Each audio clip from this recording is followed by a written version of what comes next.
Hello, welcome. So yes, this is one of the biggest things since ACC came out on console, since the PS5, PS4 split, where they were able to boost all of the graphics and the cars on track. Very sorry to PS4 players. Hopefully PS5 start to drop in price and you can join us. Great news that you can go Xbox or PlayStation now and do cross consoles. But not PS4 and old gen Xbox. It only works for current gen. And the big news now is, as you will probably already know, is that SimGrid have now got SimGrid Seasons powered by G Portal. If you go to simgrid.com, let me change over to here, and it says I've signed out because I've just had to sign out so I can show you the process.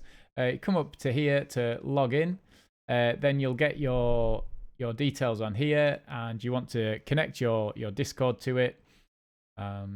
And click authorize, and then it will have logged you in. Then you want to come down to Hungaroring or whatever this one is, and just click on the button here for quick race.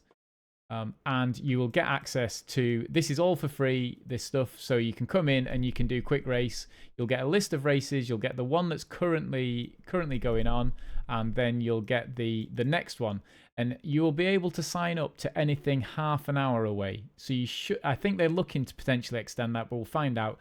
But it should mean before you enter one race, you should be able to enter the one after. So if you just want to keep racing, you kind of have to stay one ahead until you finish, and then you finish with two in a row, or just finish off with those last two. So just be aware of that. If you want up to an hour to sign up, like you can see that I've got here, you do need to get onto the paid subscription model for that. €6, I believe the price is for that a month.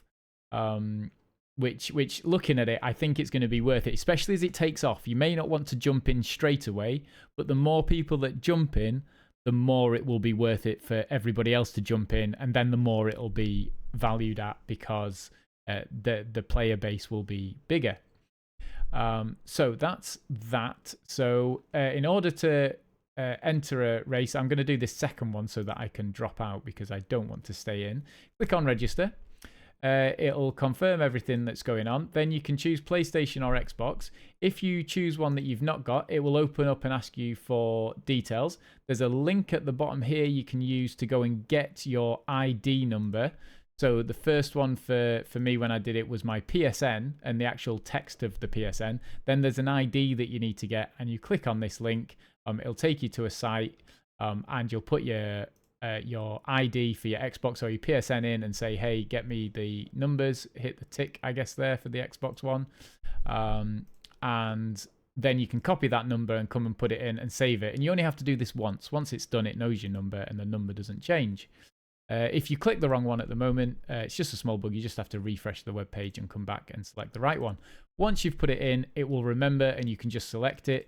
You then choose your class. Currently, it's only GT3 racing. When it becomes multi-class, then you probably can choose other things in there. Once you've selected that, just wait for it to load. May take a second, but then you should get the car list. Select that and then tick the bottom box to say that you're not going to quit and that you are going to respect everybody on the track. We're just looking for close, safe racing at the moment. Reporting is coming soon. At the moment, it's not there, though. Then at the bottom, make sure it shows a hand. The servers have run slow as the uptake's been big, so it's sometimes when you go over the button, it'll stay as that mouse icon. It means it's not loaded properly yet, so just give it time. And once it changes to the hand, you can click the register now, and Bob's your uncle. You are on, and then when the time runs out, it will then give you a server name and password there, but I'm going to show you a cheat for this one just now, so bear with me. So then you can also then go back to browse more, and you can go and say, oh yeah, I'll register for the next event as well, and that way you're ready for the race after as well, and you can always stay one ahead then. We're going to go back to this one though, and I'm going to withdraw. We're going to test out the withdrawing feature, see whether that works. Yes, it has worked because I'm not actually going to race. Okay, so that's how you enter. That's the free bit, all nicely wrapped up and done there. You can go and see results after you've done them. This is quite cool. There is a load of results that you can get to there. You can see what your rating's done, any position changes, what your race time was, and if you go up here and change results to laps, you can actually see all of your lap times in there as well. It's also going to become a feature in here that it'll show you your valid and invalid laps as well. That's in the process. And then you can also change which race you were part of as well. The sessions there as well can change. And if there's multiple splits and you're in split 2, you can change the split there as well.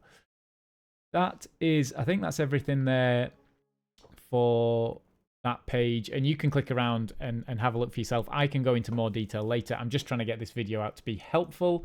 So that's that. Once you've signed up, so for those that are new to the game, I need a whole video on how to race. But those that have played the game and understand and just want to get involved and go, I've not done multiplayer, how do I do that? You can see here the navigation for console is not good. It's, you know, if you're on this list, you can't just keep clicking up to get to the top to search by server name. You have to go to the left, get up to refresh list, and then go right, and then see how it's selected red. I know. Don't shout at me. It's not my fault. It'd be really nice if they put a cursor on the screen that you could guide with one of your joypad sticks, or if you've got a Fanatec wheel with the free arm for that. But you can't. Go and hit the X button or select button if you're on Xbox. I don't know what the button is to do it, but get into there, put in SimGrid, put in seasons, and hit search. You'll then get up all of the servers that are there. If this was our race server, we're there, and the passwords at the moment are the first numbers that are on there.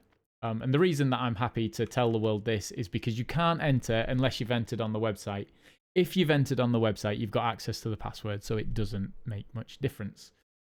So once you've got that, you can hit connect, you go onto here, put in the password, and hit enter, and then hit confirm, and it will drop you in. If you're not in there, it'll say the server's full because I've not registered. And if I have registered, you can't enter once that free practice has finished. So if you've entered for the 12 o'clock race, make sure you're ready to get in at 12 o'clock, because if you miss the 3-minute free practice, you then won't be able to get in and you'll lose rating because you've not signed into the race. Now, what happens if you end up like this and you're saying, well, I'm searching for SimGrid seasons and I refresh the list and there's nothing. There's a few things here. So see, it says no servers found. If you watch that for a split second, it's going to say 1 out of 1. And then it shows me nothing, which means it's found a server. It's not showing it for me, which means I've got something wrong on my end. Now, this accessible, you want to turn that off. And the reason it doesn't think it's accessible is because it's locked and it's got no mid-session join. That's why it's there. It's not because it's locked. It's because it's no mid-session. You can't join in the race. So it's not accessible to me. I can't go in, so it hides it. So make sure that you have accessible as black. At the top, you've got all these options to help you filter. So you can filter by GT3 because these daily races are GT3, but the easiest way is just to have it on all, and that way it will always show you all the servers. You may have to search a bit, but you'll be able to find what you're looking for. And the next one is make sure that crossplay is on. If you have crossplay as black, then it won't turn up. So you want crossplay selected and white. And then you can also sort by drivers and ping. So if you're not doing SimGrid seasons and we're just wanting to find some public servers, they are a bit manic. I don't think I'd recommend it for new players. But you can sort the order here by drivers. So you can find, if you have drivers as white, it means that the fullest lobbies and the most people in the lobbies will be at the top, which is very handy. And then you can also turn on ping to have the most drivers and the best ping in your list. I normally do drivers. You can watch out for this ping limit as well. It could be worth having on 100 so you don't get tempted to join servers where your connection's not very good. It doesn't go well across continents. If you're in the Americas trying to connect to Europe servers, it can be a bit of a interesting connection for that. And that's then how you join the server. Hopefully that's been a helpful video on how to get onto SimGrid, how to register, and how to enter the race, and then how to see your results as well. There's a nice quick video. Didn't think I'd get that done, so brilliant. Enjoy. Do the YouTube stuff if you want to get more videos. I will do an intro to ACC as well to show you how to go about. There is no introduction, so we will try and run through one together. And that's all I'm going to say for now. See you soon. Bye.